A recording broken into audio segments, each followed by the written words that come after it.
and he said to them, "Sit here while I go over there and pray."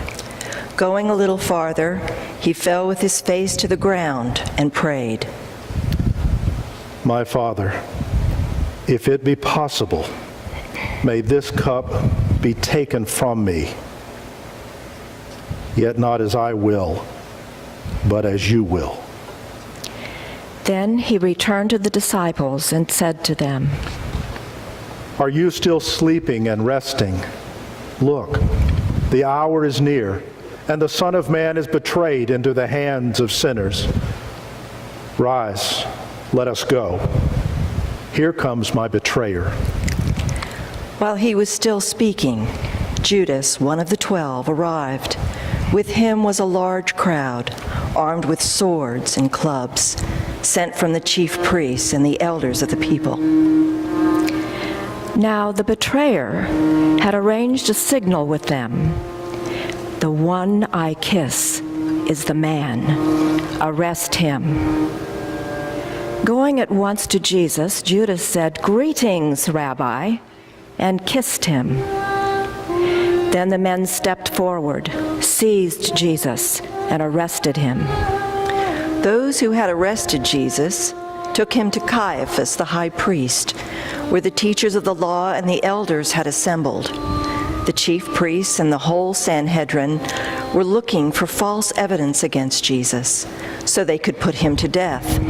But they did not find any, though many false witnesses came forward. Finally, 2 came forward and declared, "This fellow said, 'I am able to destroy the temple of God and rebuild it in 3 days.'" Then the high priest stood up and said to Jesus, "Are you not going to answer? What is this testimony that these men are bringing against you?" But Jesus remained silent. The high priest said to him, "I charge you under oath by the living God, tell us if you are the Christ, the Son of God." "Yes, it is as you say," Jesus replied. "But I say to all of you, in the future you will see the Son of Man sitting at the right hand of the Mighty One and coming on the clouds of heaven." Then the high priest tore his clothes and said, "He has spoken blasphemy. Why do we need any more witnesses? Look, now you have heard the blasphemy. What do you think?" "He is worthy of death," they answered. The men who were guarding Jesus began mocking and beating him. They blindfolded him and demanded, "Prophesy, who hit you?" And they said many other insulting things to him. He was despised and rejected by men, a man of sorrows and familiar with suffering. Like one from whom men hide their faces, he was despised, and we esteemed him not. Early in the morning, all the chief priests and the elders of the people came to the decision to put Jesus to death. They bound him and led him away and handed him over to Pilate, the governor. Jesus stood before the governor, and the governor asked him, "Are you the king of the Jews?" "Yes, it is as you say," Jesus replied. When he was accused by the chief priests and the elders, he gave no answer. Then Pilate asked him, "Don't you hear the testimony they are bringing against you?" But Jesus made no reply, not even to a single charge, to the great amazement of the governor. He was oppressed and afflicted, yet he did not open his mouth. He was led like a lamb to the slaughter, and as a sheep before her shearers is silent, so he did not open his mouth. Now it was the governor's custom at the feast to release a prisoner chosen by the crowd. At that time, they had a notorious prisoner called Barabbas. So, when the crowd had gathered, Pilate asked them, "Which one do you want me to release to you, Barabbas or Jesus, who is called Christ?" For he knew it was out of envy that they had handed Jesus over to him. While Pilate was sitting on the judge's seat, his wife sent him this message: "Don't have anything to do with that innocent man, for I have suffered a great deal today in a dream because of him." But the chief priests and the elders persuaded the crowd to ask for Barabbas and to have Jesus executed. "Which of the two do you want me to release to you?" asked the governor. "Barabbas," they answered. "What shall I do then with Jesus, who is called Christ?" Pilate asked. They all answered, "Crucify him."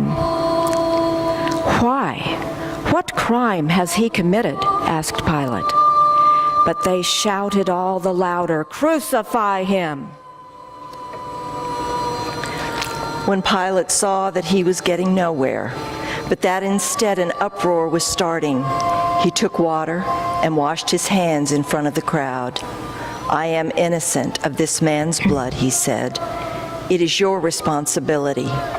All the people answered, "Let his blood be on us and on our children." Then he released Barabbas to them, but he had Jesus flogged and handed him over to be crucified.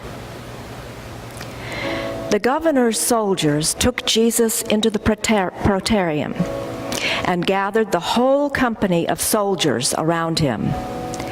They stripped him and put a scarlet robe on him, and then twisted together a crown of thorns and set it on his head. They put a staff in his right hand and knelt in front of him and mocked him. "Hail, King of the Jews," they said.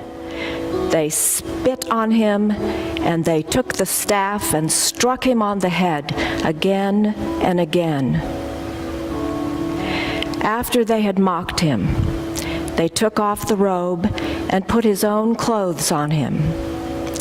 Then they led him away to crucify him. By oppression and judgment, he was taken away. And who can speak of his descendants? For he was cut off from the land of the living. For the transgression of my people, he was stricken. Carrying his own cross, he went out to the place of the skull, which in Aramaic is called Golgotha. Surely he took up our infirmities and carried our sorrows. Yet we considered him stricken by God, smitten by him, and afflicted. 2 other men, both criminals, were also led out with him to be executed. When they came to the place called the Skull, there they crucified him along with the criminals, one on his right, the other on his left. He poured out his life unto death and was numbered with the transgressors.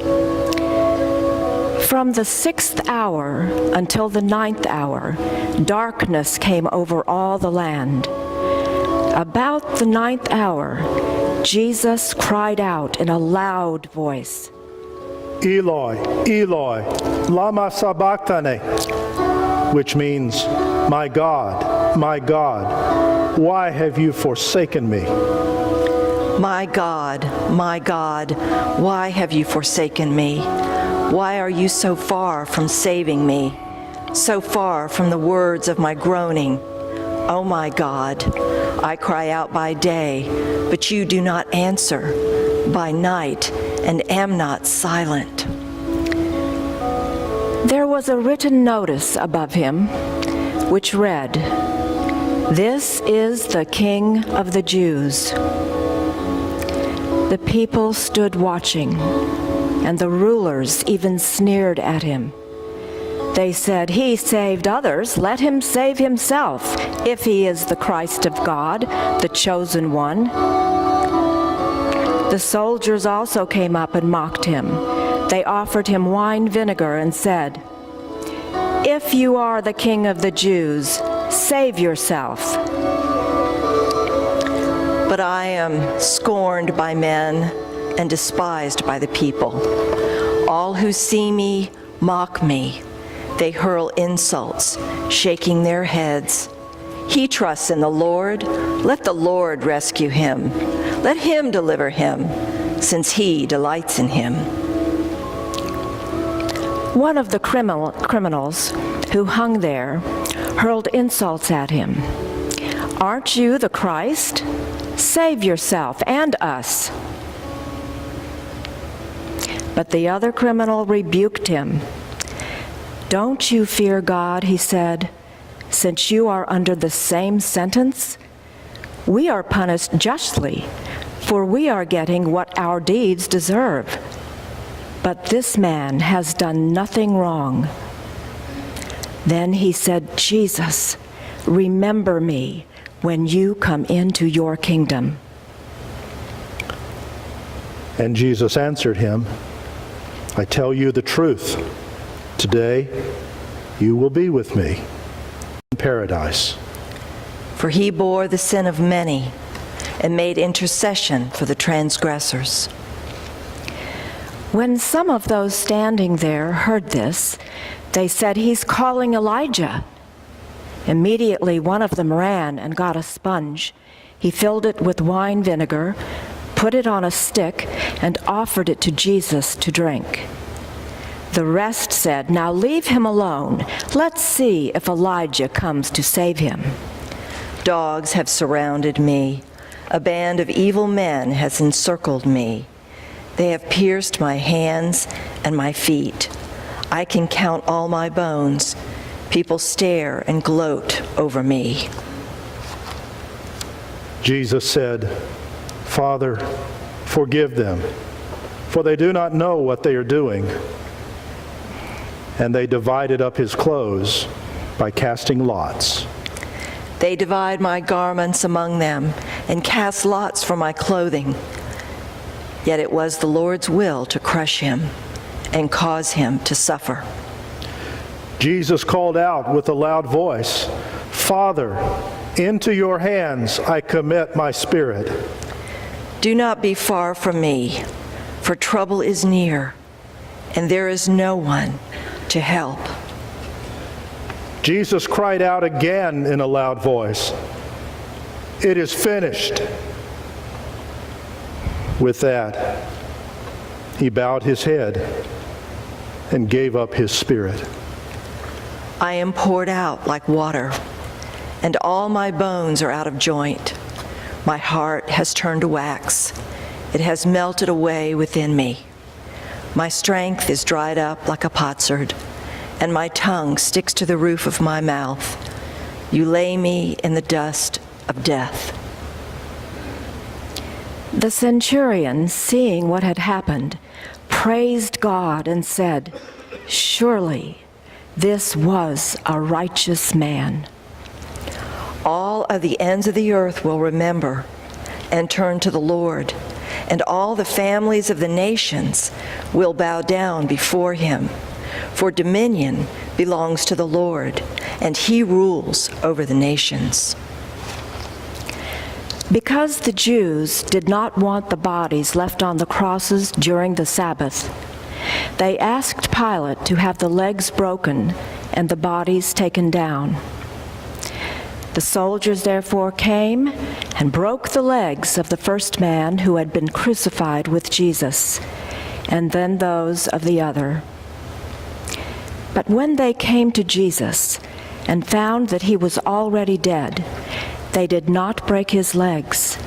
Instead, one of the soldiers pierced Jesus' side with a spear, bringing a sudden flow of blood and water.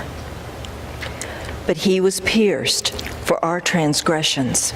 He was crushed for our iniquities. When all the people who had gathered to witness this sight saw what took place, they beat their breasts and went away. All we, like sheep, have gone astray. Each of us has turned to his own way, and the Lord has laid on him the iniquity of us all. The punishment that brought us peace was upon him, and by his wounds we are healed.